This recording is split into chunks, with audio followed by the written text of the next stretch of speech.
মিজোৰাম আৰু অসমত অহা যোৱা কৰা ৰাস্তা অসম চৰকাৰে বন্ধ কৰা নাই।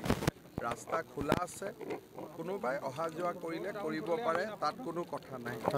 আমি মাত্ৰ অসমৰ ৰাইজক আমি কৈছোঁ যে আপোনালোকে খুব সোনকালে মিজোৰামলৈ নাযাব, পৰিৱেশটো আমাক ষ্টাডি কৰিব দিয়ক, যেতিয়া শান্তি হ'ব তেতিয়া আপোনালোক মিজোৰামলৈ যাব। তেনেকুৱা বৈঠকৰ কোনো কথা হোৱা নাছিলে। তেনেকুৱা বৈঠক আছিল চিফ ছেক্ৰেটাৰী আৰু ডিজিপি। মুখ্যমন্ত্ৰীসকলক মতা হোৱা নাছিলে। এইটো ক'ৰ পৰা ওলাইছিলে ময়ো নাজানো, কিন্তু সেই তেনেকুৱা মোলৈকেও কোনো ইনভিটেশ্যন অহা নাছিল।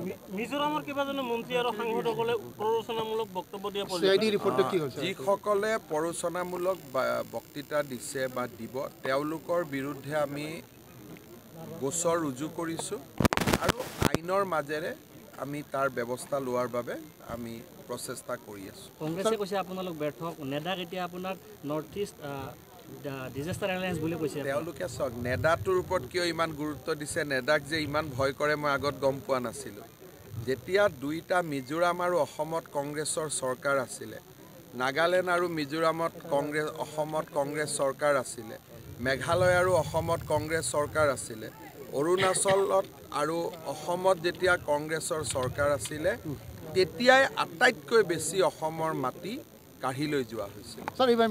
গতিকে সেইকাৰণে তেওঁলোকে আমাৰ ওপৰত কিবা কোৱাৰ আগতে নিজৰ ইতিহাসখন পঢ়ি ল'লে ভাল হ'ব, আৰু এইবাৰ অসমৰ ৰাইজে জানি ভাল পাব যে কোনেও 1 ইঞ্চিও মাটি আমাৰ পৰা লৈ যাব পৰা নাই। মিজোৰাম ছাত্ৰ সন্থাই যিটো মন্তব্য কৰিছে যে প্ৰয়োজন হ'লে তেখেতসকলেও অস্ত্ৰ হাতত তুলি ল'ব, এনেকুৱা এটা সংগঠনে এনেকুৱা ধৰণৰ যিবিলাকে কথা কয়, তেওঁলোকে যেতিয়া ক'ৰবাত কিবা এটা বিপদ হয়, খন্তেকৰ বাবে নিজৰ নামটো জাহিৰ কৰাৰ বাবে, নহ'লে আপুনিনো এই বাচুগাঁৱত চিৰাঙত মিজো ছাত্ৰ সন্থাৰ কথা কেতিয়াবা সুধিলেহেঁতেন জানো?